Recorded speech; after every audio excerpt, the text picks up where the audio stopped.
Hello and a happy Friday to all of you out there in car show land. I'm Austin Coop on behalf of Two Lane America and Rockabilly. We are pleased to bring you day 10 of our first annual rolling Route 66 show coverage. Today we're going to tackle a little bit of New Mexico. So we're going to jump right in. First, as always, a huge thank you to our sponsors, Don Juan Pomade. Again, for all your men's grooming needs, please check out donjuanpomade.com. Quick update for you as of this morning on 2/19. Just right at 1,200 cars and trucks entered into the show, over 32,000 votes. And so a reminder, 1 vote per person per day.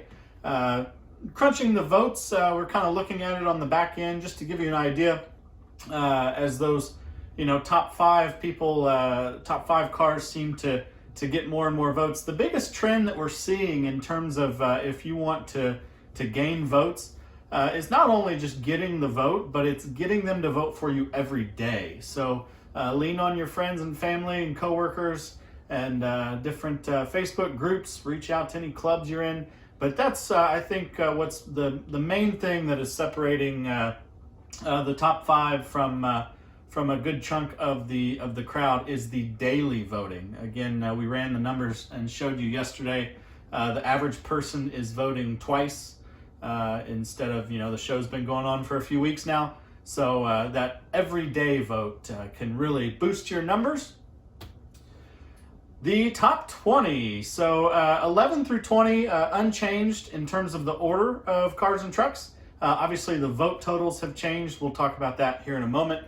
But same as yesterday. So 16 up there in the corner starts with the Jeep, goes across and down, and that's your 16 through 20. 11 through 15, same thing, unchanged in terms of positions. Start with the Mopar, go across to the Corvette, down to the truck, and in with the pony car, and that is your 11 through 15. Thought I'd tell you yesterday I did this, did it again today. So the 11th place car has 541 votes. The 20th place car has 300 for a spread of 241 votes. So that spread has narrowed. Everyone in the 21 through 30th position is all over, you're all over 200 votes.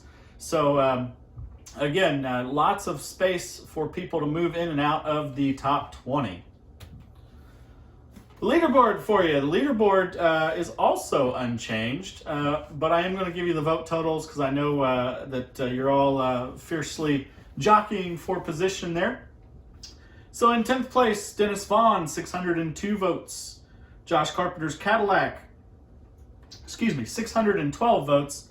Josh Carpenter's Cadillac in 9th is actually tied, so we've got a tie for 9th and 10th there at 612 votes as well. Tom Norskoff, 661 votes. 7th place, Brian Bush, 760. 6th place, Pam and Ron Scattergood, 909 votes. In 5th place, Gary Foster, 962 votes. Sarah Honeycutt's Wagon there, 1,030 votes. Ricky Nappick's Mustang, 1,255 votes. And Scott and Connie Bosey, 1,372 votes. And leaving JC Gayoso in first place with 1,540 votes. So again, still very much in flux. Lots of people duking it out for the top 10 there. So keep those votes coming.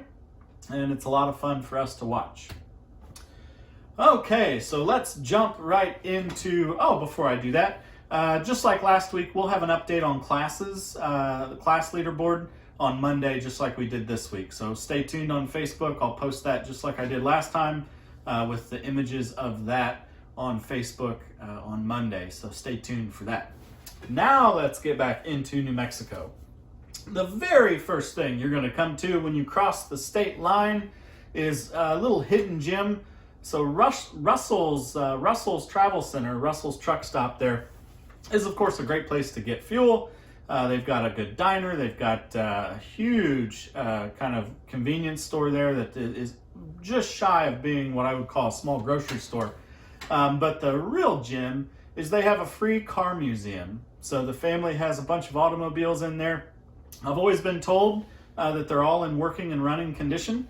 And I know that they swap them out because I don't know that it's been the same year to year since I've been going. So lots of cool cars, very eclectic tastes, as you can see in the pictures here.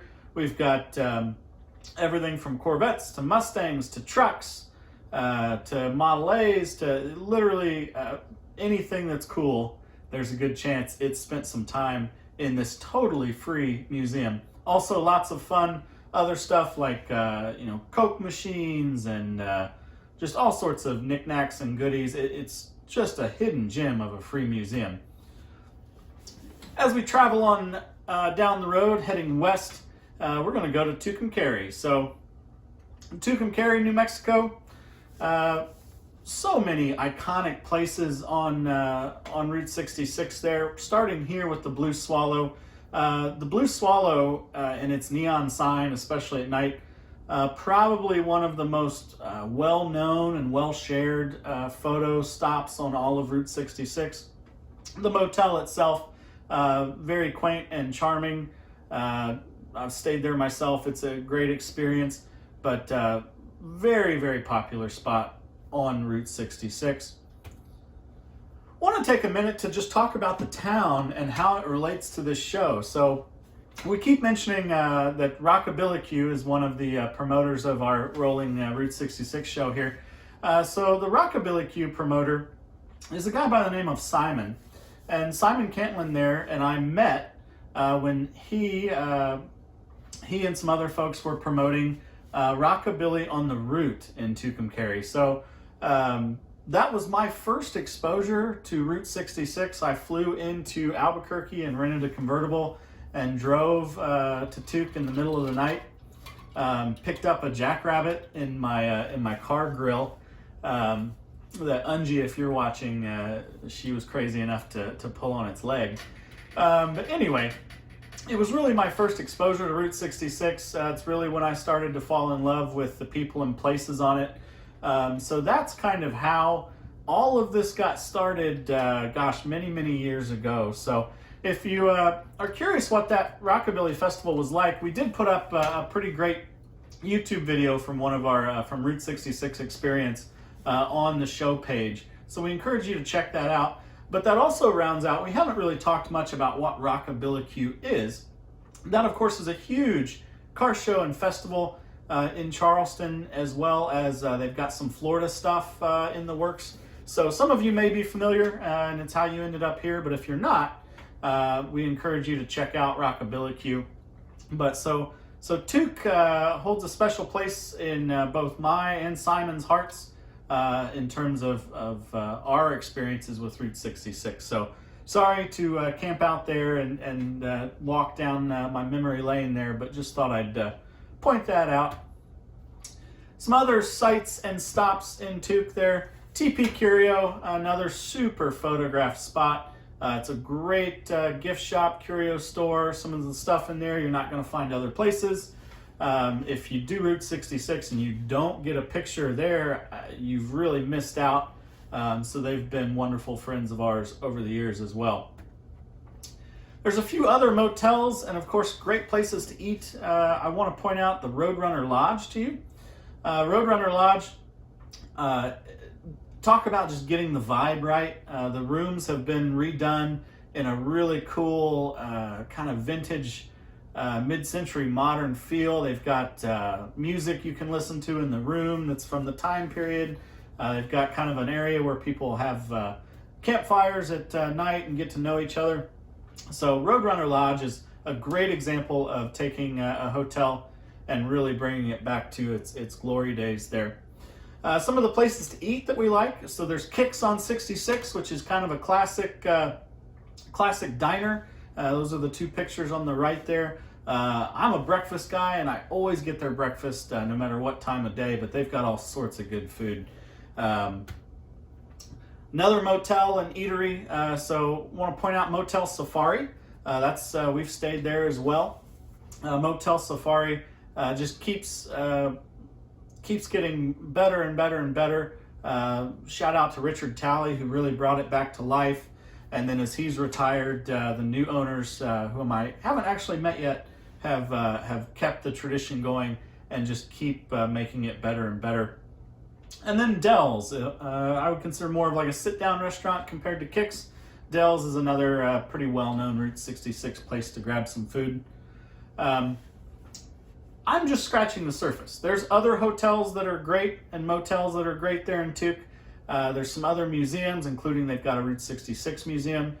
Some other great stuff in town as well. So again, just scratching the surface. We encourage you to go to the show page and go to the New Mexico State page for more stuff on Tucumcari. If we're headed west on Route 66 out of town, the next spot that I want to spend a little bit of time talking about is the town of Santa Rosa. So Santa Rosa is known for a few different things. They've got some good spots to eat, some good Mexican food, some good New Mexico green chili. They've also got what's called the Blue Hole, which is exactly what it sounds like. We're going to camp out and talk just a little bit about the Route 66 Auto Museum. So as you can see there, it's got a really cool sign with that sedan sitting up on top of the sign. Ever-changing and rotating collection of cars. Some are for sale, some are the owner's private collection.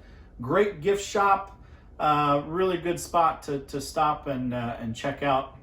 A very, very, very cheap admission, and he is a very good friend of especially the street ride community. If you're in the NSRA, he's very active in NSRA and Good Guys and things like that. So definitely a friend of all of us car folk out there. That's all I have for today. Hope you have a wonderful weekend. As always, we're going to take a walk through the show field and show you a fresh batch of amazing cars and trucks. So take care and stay safe and warm this weekend. Thank you.